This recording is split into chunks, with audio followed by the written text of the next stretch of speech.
Hi, this is Bailey with Antiquaria, and today I want to give you a brief overview of all of the materials you need to start out with traditional pointed pen calligraphy.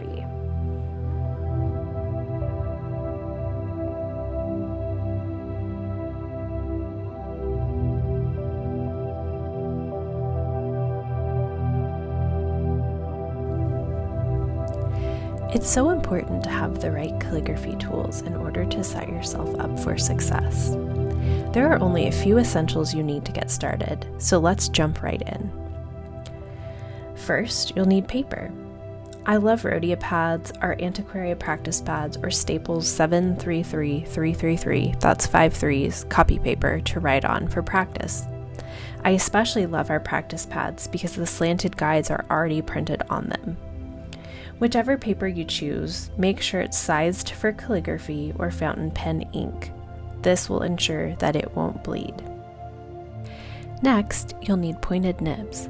There are a lot available on the market of varying quality. My top 2 favorites are the Leonardt Principle EF and Nikko G. We have others available that I like as well, but it's worth getting a sample assortment to try out when you're starting, because you may differ from what you like best. Everybody is different. To hold your nib, you will also need a pen holder. I recommend using an oblique holder with a brass flange. This helps you achieve slanted script styles with ease. If you are left-handed, straight holders are most commonly used.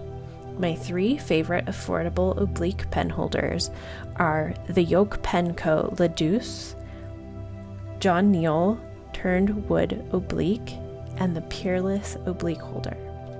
My favorite straight holder is the marbled wood pens we have in the shop. In order for the nib to have proper grip on the paper, you will need a cushion placed under your practice sheet.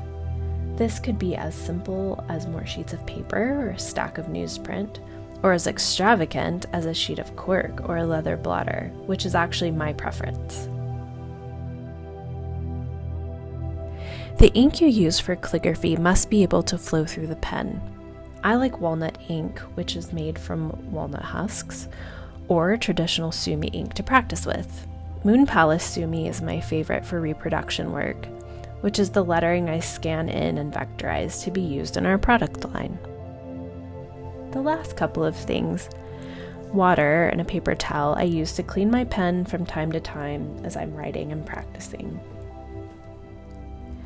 I hope simplifying this toolkit down to the basics helped with the overwhelm of starting something new. When I was just learning calligraphy 10 years ago, I spent an arm and a leg at the local art store trying to set myself up for success, but it only led to frustration and a lot of wasted money. I don't want this for you. That's it. Those few things are all you need to get started. I hope you found that helpful in knowing what you need to set yourself up for a calligraphy practice. If you have any questions, be sure to comment below and we'd be happy to answer them. We make calligraphy and stationery related videos almost every week. We'll see you next time. We would love for you to join us here each week, so don't forget to subscribe and turn on notifications so you can find out as soon as our next video drops. Find us over on Instagram at Antiquaria Design, and if you found this video helpful, hit the like button or comment and let us know. Thanks again!